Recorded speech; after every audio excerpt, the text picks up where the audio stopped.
하나님의 말씀은 베드로후서 3장 8절부터 18절까지의 말씀을 보겠습니다. 신약성경 387페이지에 있는 베드로후서 3장 8절부터 18절까지의 말씀을 제가 봉독을 하겠습니다. 사랑하는 자들아, 주께는 하루가 천년 같고 천년이 하루 같다는 이 한 가지를 잊지 말라. 주의 약속은 어떤 이들이 더디다고 생각하는 것 같이 더딘 것이 아니라 오직 주께서는 너희를 대하여 오래 참으사 아무도 멸망하지 아니하고 다 회개하기에 이르기를 원하시느니라. 그러나 주의 날이 도둑같이 오리니 그날에는 하늘이 큰 소리로 떠나가고 물질이 뜨거운 불에 풀어지고 땅과 그 중에 있는 모든 일이 드러나리로다. 이 모든 것이 이렇게 풀어지리니 너희가 어떠한 사람이 되어야 마땅하냐? 거룩한 행실과 경건함으로 하나님의 날이 임하기를 바라보고 간절히 사모하라. 그날에 하늘이 불이 타서 풀어지고 물질이 뜨거운 불에 녹아지려니와 우리는 그의 약속대로 의가 있는 곳인 새 하늘과 새 땅을 바라보도다. 그러므로 사랑하는 자들아, 너희가 이것을 바라보나니 주 앞에서 점도 없고 흠도 없이 평강 가운데서 나타나기를 힘쓰라. 또 우리 주의 오래 참으심이 구원이 될 줄로 여기라. 우리가 사랑하는 형제 바울도 그 받은 지혜대로 너희에게 이같이 썼고 또 그 모든 편지에도 이런 일에 관하여 말하였으되 그 중에 알기 어려운 것이 더러 있으니 무식한 자들과 굳세지 못한 자들이 다른 성경과 같이 그것도 억지로 풀다가 스스로 멸망에 이르느니라. 그러므로 사랑하는 자들아, 너희가 이것을 미리 알았은즉 무법한 자들의 미혹에 이끌려 너희가 굳센 데서 떨어질까 삼가라. 오직 우리 주 곧 구주 예수 그리스도의 은혜와 그를 아는 지식에서 살아가라. 영광이 이제와 영원한 날까지 그에게 있을지어다. 아멘. 마태복음 24장을 보면 제자들이 예수님에게 세상 마지막이 언제 일어납니까? 하고 질문하는 그 내용이 나옵니다. 주님은 그 날에 큰 환란이 있을 것을 즉 설명하시면서 천지는 없어질지언정 주님의 말씀은 없어지지 않을 것을 말씀하시고 이렇게 말씀합니다. 그러나 그 날과 그 때는 아무도 모르나니 하늘의 천사들도 아들도 모르고 오직 아버지만 아시느니라. 노아의 때와 같이 인자의 임함도 그러하리라 라고 말씀하셨습니다. 내 때가 아직 이르지 아니하였다 하시면서 이 카이로스 주님의 때를 정확히 알고 계셨던 그 예수님이 세상의 마지막 때는 천사들도 아들도 모르고 오직 아버지 하나님만 아신다고 하신 겁니다. 마치 노아의 때와 같이. 이 노아의 때는 사람들이 노아가 방주를 만들고 방주에 들어갈 때까지도 깨닫지 못했던 사람들이 홍수가 나고 멸망할 때에서야 깨달았다라고 말씀합니다. 과연 언제 이 세상이 멸망할까? 종말이 언제 올까? 이것이 우리의 이제 관심사이기도 합니다. 그래서 몇 차례에 걸쳐서 세상에 종말이 오는 듯해서 거짓 선지자들이 이때가 종말의 때라고 사람들을 선동하기도 했었습니다. 많은 거짓 선지자들이 세상의 기상이변이나 이 소행성의 움직임 혹은 세기말 혹은 전염병이 창궐할 때마다 종말의 때라고 부추깁니다.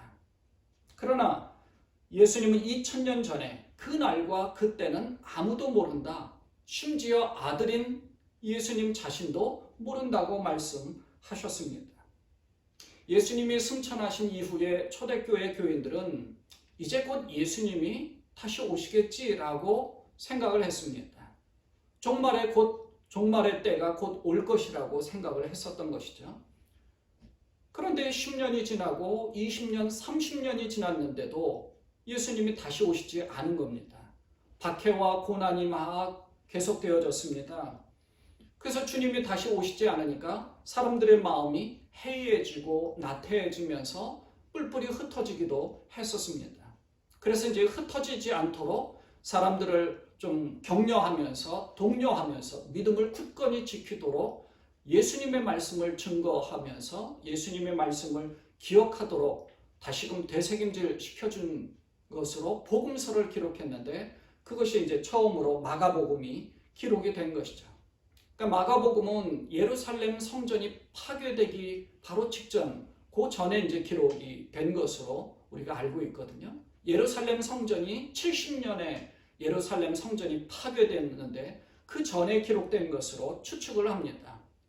사람들이 시간이 지나가면서 차츰차츰 예수님의 말씀을 잊어버리고 신앙이 해이해지고 배교가 일어나고 사람들이 넘어진 경우가 많아서 말씀을 기억하도록 이 복음서를 기록한 것이죠. 바로 그 시기, 그 즈음에 이 베드로 전후서도 기록이 되어졌습니다.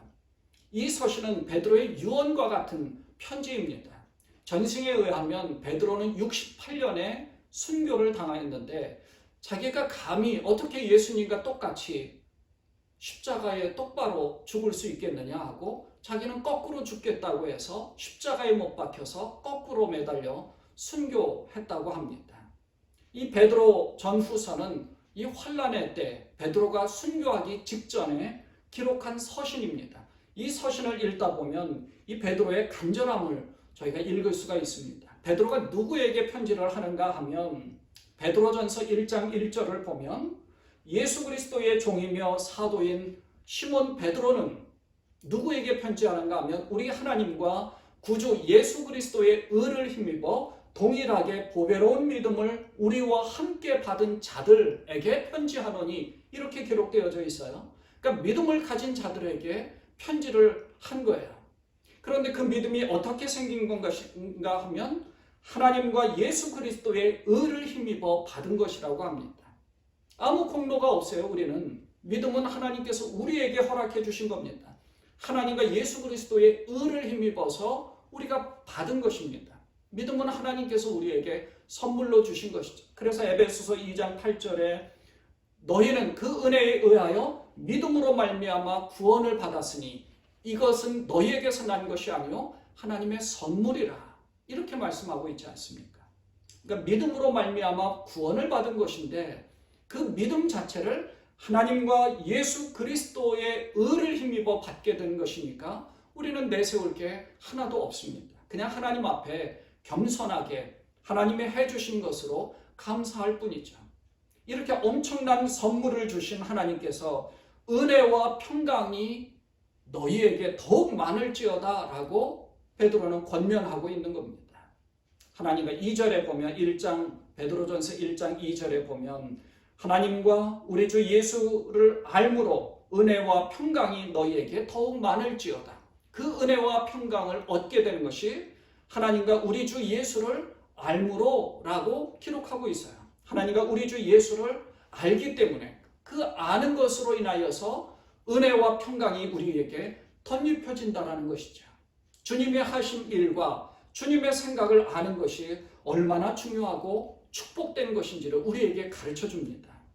베드로는 예수님을 아는 게 얼마나 중요한지를 이렇게 기록하면서 시작하고 마지막 장인 오늘 본문 3장 18절에서 베드로후서 3장 18절에서 예수님을 아는 지식이 있어야 하고 그분을 더 많이 알아가야 된다라고 우리에게 가르쳐 주는 겁니다.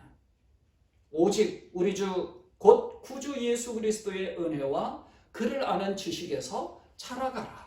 영광이 이제와 영원한 날까지 그에게 있을지어다. 누구에게 있느냐 하면 그를 아는 지식이 자라가는 사람에게 영광이 있다는 것을 말씀하는 것입니다. 그리스도를 아는 것이 얼마나 중요한지를 우리에게 가르쳐주고 있는 것이죠. 말씀드린 대로 베드로가 죽기 전에는 환난의 시대에 믿는 자들에게 더욱 힘을 주면서 위로할 뿐만 아니라 당부하는 말씀이 보다 더 주님을 알아가야 된다라고 말씀하는 겁니다. 은혜와 평강은요, 돈이 많고 넉넉하다고 해서 은혜를 받고 평안하다고 생각하지 않습니다. 우리가 세상에 살고 있지만 하나님이 필요한 것을 우리에게 세상 가운데 허락해 주시는 것입니다. 하나님이 필요한 것을 주시는 거예요. 우리가 기도한다고 해서 하나님이 주시는 것이 아니라 우리가 기도하지만 하나님이 필요한 것을 우리에게 허락해 주시는 것입니다. 그래서 기도할 때 즉각적으로 응답받는 기도의 제목도 있고 또 나중에 응답받는 기도의 제목도 있고 아예 응답해 주시지 않는 기도의 제목도 있는 것입니다. 바울은 그래서 자기가 육체의 가시를 하나님 앞에 제거해달라고 자기의 질병을 없애달라고 간절히 기도했지만 그 평생은 하나님께서 그것을 없애주시지 않으셨죠. 우리가 세속적인 것을 추구하다 보면 오히려 더 많은 압박을 받고 더 쫓기는 삶을 살지만 그러나 영적을 추구하는 것을 가지고 있게 되면 오히려 더 많은 은혜와 평강을 받게 된다는 겁니다. 하나님이 주시는 그 축복을 기대하는 것은 세상의 물질에 대한 축복이 주가 아닙니다. 주된 것은 영적인 것이 뒤로 하고 세속적인 부를 축복하는 것을 기도하지는 않습니다. 그거는 샤머니즘이고 기복신앙으로서의 잘못된 기독교의 신앙입니다. 그러니까 주된 것은 너희는 먼저 그의 나라와 그의 의를 구하라. 그리하면 이 모든 것을 너희에게 더하시리라. 이렇게 말씀하고 있지 않습니까? 신앙의 주는요, 먼저 그의 나라와 그의 의를 구하는 것입니다.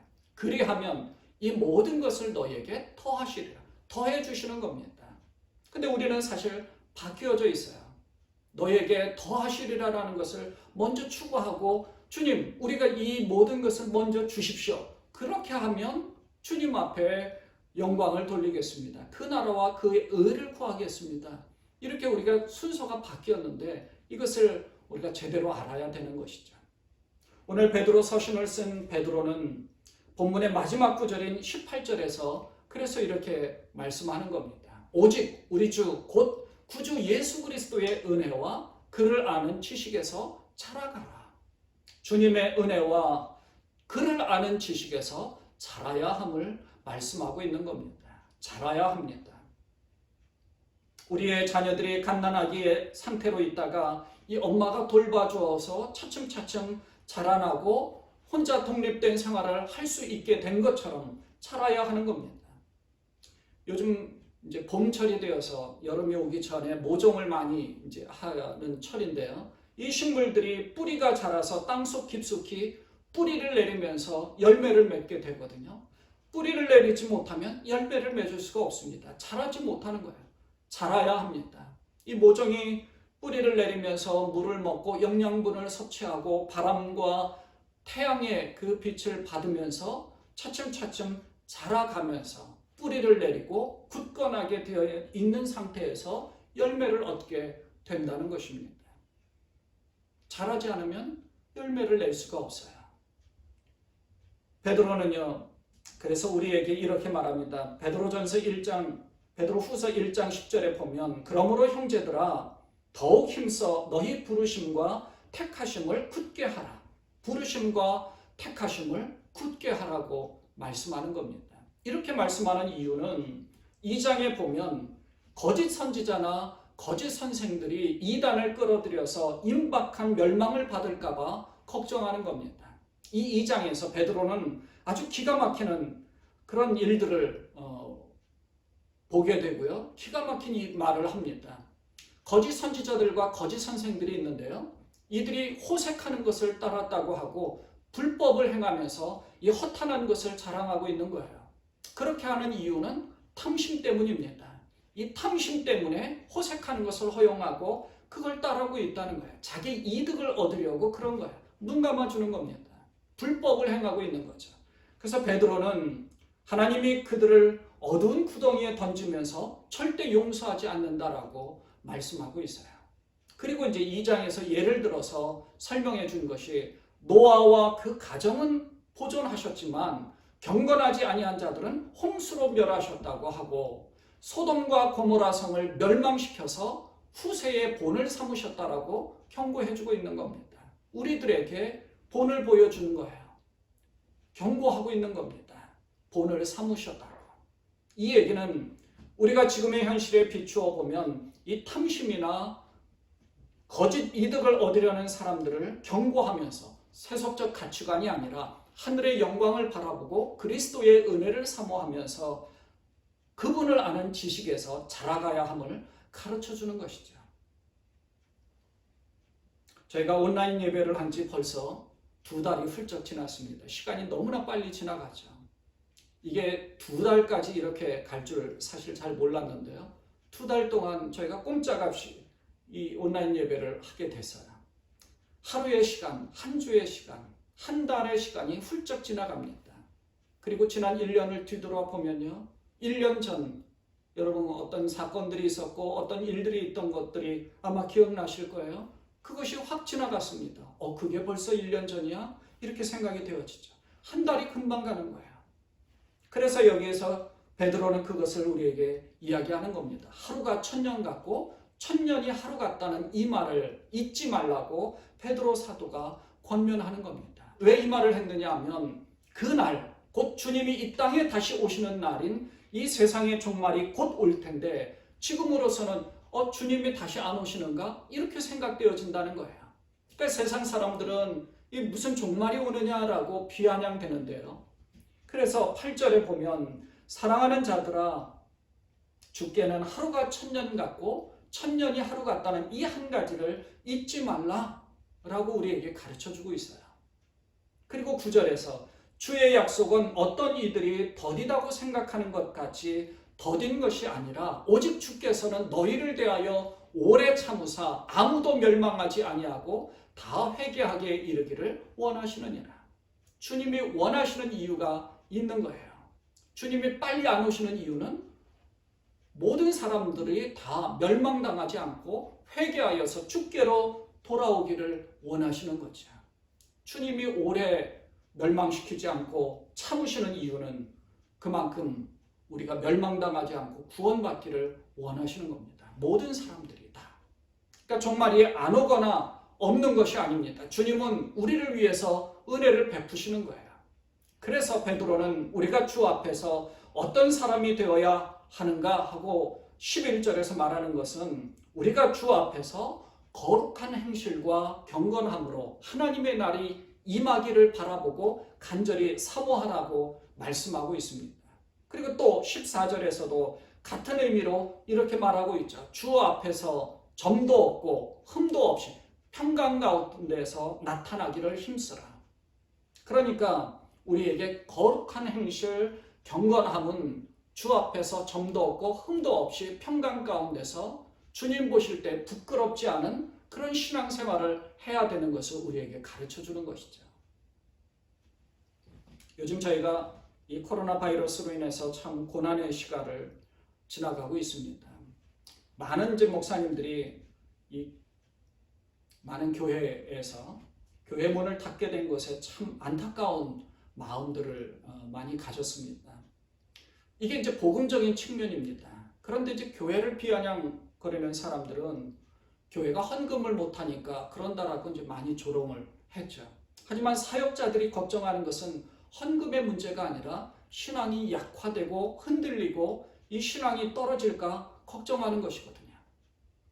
재정적인 것은 2차적인 겁니다. 저희 교회도 사실 교회에 모이지 않으니까 많이들 재정 걱정들 하셨어요.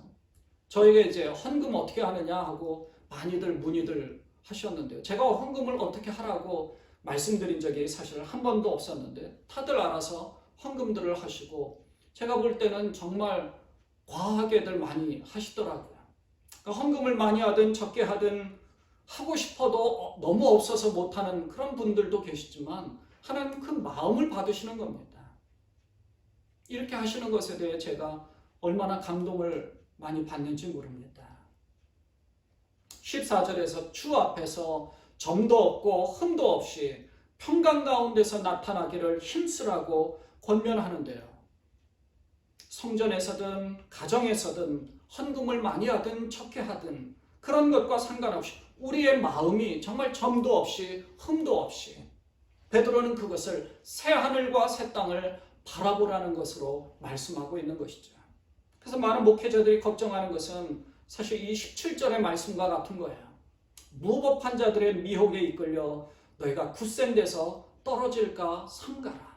이 굳센 데서 떨어질까 삼가라고 이렇게 말씀하시는 이유는요. 미혹에 이끌려 떨어지기도 하지만 하나님과 멀리 있으면서 하나님 말씀 가운데 거하지 않으면 차츰차츰 약화될 수밖에 없기 때문에 그렇습니다. 그리스도를 아는 지식의 뿌리가 너무 깊지 못해서 흔들릴 수 있다는 거예요. 차츰차츰 말라버리는 겁니다. 사실 씨앗이 땅에 심겨지면 좋은 땅에 심겨지기도 하지만 길가에 떨어지기도 하고요. 가시덤불에 떨어지기도 하고 돌밭에 떨어지기도 하지 않습니까? 뿌리를 내리지만 깊지 못하면 사실 없어져 버리는 거예요. 우리가 신앙생활을 하고 있지만 이 믿음의 터전이 흔들릴 수 있다는 겁니다. 그래서 히브리서 기자는 히브리서 10장에서 이렇게 권면했죠. 모이기를 패하는 어떤 사람들의 습관과 같이 하지 말고 오직 권하여 그날이 가까움을 볼수록 더욱 그리하자. 여기에는 무조건 모이는 게 중요하다라고 말씀하는 것이 사실 아닙니다. 그 뒷구절에서 우리에게 경고하는 말씀을 우리에게 가르쳐 주는 거예요. 거기에 보면요, 우리가 진리를 아는 지식을 받은 후 짐짓 죄를 범하여 다시 속지 않은 죄사가 없고 오직 무서운 마음으로 심판을 기다리는 것과 대적하는 자를 태울 맹렬한 불만 있으리라 라고 기록하고 있거든요. 그러니까 베드로가 자기가 죽기 직전에 정말 간절한 마음으로 고난을 당하는 사람들에게 굳센 데서 떨어지지 않도록 조심하면서 그리스도를 아는 지식에서 자라나야 된다라고 권면하는 겁니다. 히브리서 기자도 모이기를 힘쓰라고 하는 것은 모여서 무슨 뭘 하라고 하는 것보다도 정말 하나님 말씀을 나누기에 힘쓰라는 것을 우리에게 가르쳐주는 것이죠. 데살로니가 사람들과 같이 베레아 사람들과 같이 모이기에 힘쓰고 정말 말씀이 그러한가 상고하고 말씀을 나누는 일에 힘쓰면서 서로 권면하고 용기를 주고 우리가 버티자. 새 하늘과 새 땅을 바라보면서 뿌리를 좀 더 깊숙이 내리자라고 우리에게 가르쳐준 겁니다. 그 교인들이 얼마나 하나님 말씀을 사모하면서 그리스도를 아는 지식에서 자라야 됐는지 우리가 그것을 알게 되는 거죠. 오늘 베드로도 우리에게 이 말씀을 하는 겁니다. 신실한 자들에게 그리스도를 아는 지식에서 자라나야 된다라고 권면하는데 이 신실한 자들은 사실 그리스도가 재림하는 것이 얼마나 기쁜 일이겠습니까? 바울이 고린도 후서 1장 5절에서도 이렇게 말합니다. 그리스도의 고난이 우리에게 넘친 것 같이 우리가 받는 위로도 그리스도로 말미암아 넘치는도다. 위로를 받게 되죠. 그리스도가 재림하게 되면 우리가 얼마나 큰 힘을 받습니까? 얼마나 영광스럽습니까? 주님 오시옵소서, 마라나타, 아멘, 주 예수여 오시옵소서. 우리는 그렇게 기도할 수 있습니다. 그러나 주님이 바로 오시지 않는 이유는 우리가 부족하기 때문에 좀 더 그리스도를 아는 지식에서 자라나야 되고요. 또 모든 사람들이 멸망당하지 아니하고 오래 참으사 그들이 회개하여 돌아오기를 원한다라고 말씀하고 있는 것입니다. 우리는 지금 고난의 시대, 환난의 시대를 지나가고 있습니다. 베드로 시대의 당시에는 사람들이 이제 예수님은 오시지 않는다, 무슨 주가 다시 오느냐 하고 조롱하기도 했지만 도둑과 같이 아무도 모르는 때에 아들도 모르고 천사도 모르고 오직 하나님 아버지만 아시는데 아무도 모를 때에 갑작스럽게 온다라고, 노아의 때와 같이 온다고 말씀하고 있어요. 그러니 힘을 내라. 그리스도를 아는 지식에서 자라나라. 그리고 그분을 붙잡고 견고하게 흔들리지 말고 서 있어야 된다라고 우리에게 강조해주고 가르쳐주고 있는 것이죠. 우리도 지금 이 환난의 시기, 고난의 시기를 지나가고 있는데요. 사랑하는 여러분, 우리는 지금 일생일대의 가장 어려운 시기를 정말 보내고 있습니다. 여러분들도 그렇죠. 경제적으로도 힘들고요, 심적으로, 영적으로 얼마나 힘들고 주님과 멀어진 듯한 이런 나태한 마음, 또 해이해진 마음들이 얼마나 많이 있습니까? 그러나 주님께서 우리에게 권면하고 있습니다. 다시금 힘을 내기를 소망하면서 베드로가 우리에게 이렇게 권면하고 있는 것이죠. 주님은 우리가 알지 못하던 때에 올 수 있으니까 기름을 준비한 5처녀와 같이 기름을 준비하지 못해서 혼인잔치에 참여하지 못하는 어린 석은자와 같이 되지 말고 정말 그리스도를 아는 지식에서 자라서 혼인잔치에 들어갈 준비를 잘 하라고 우리에게 가르쳐주는 겁니다. 어디를 바라보면서요? 새하늘과 새 땅을 바라보면서 우리 그를 아는 지식에 자라면서 신앙의 반석이 흔들리지 않고 그 뿌리가 깊게 뿌리 내리면서 새하늘과 새 땅을 바라보는 그런 우리가 되어야 하는 것입니다. 조금만 참고 이겨내며 말씀에 좀 더 가까이 다가가시고 주님이 주시는 그 은혜와 평강 가운데서 새하늘과 새 땅의 영광을 바라보시고 견디고 이겨낼 수 있는 더욱 주님 앞에 정말 말씀 가운데서 그를 아는 지식에서 자라가는 그런 여러분 모두가 되시기를 우리 주님 예수 그리스도의 이름으로 축원을 드립니다. 기도하겠습니다. 참 좋으신 하나님 아버지, 어려운 환난의 시대, 고난의 시대를 넘어가고 있습니다. 언제 끝날지 모르고 눈앞에 환한 소망이 보이지 않는 것처럼 느껴지는데요. 하나님, 우리를 도와주셔서 정말 하나님께서 도와주시는 은혜로 이 모든 환난의 시기, 고난의 시기를 잘 이겨낼 수 있도록 그리스도를 아는 지식으로 인하여서 우리가 이겨낼 수 있도록 우리가 든든하게 설 수 있도록 주께서 도와주옵소서. 우리 모든 가정, 자녀들 모두에게 그를 아는 지식 가운데, 믿음 가운데 굳건한 반석에 올바로 설 수 있도록 우리 하나님 영광을 바라보면서 굳건하게 서는 우리 모두가 되도록 우리 하나님 축복하여 주옵소서. 우리 주님 예수 그리스도의 이름으로 감사하며 기도드리옵나이다. 아멘.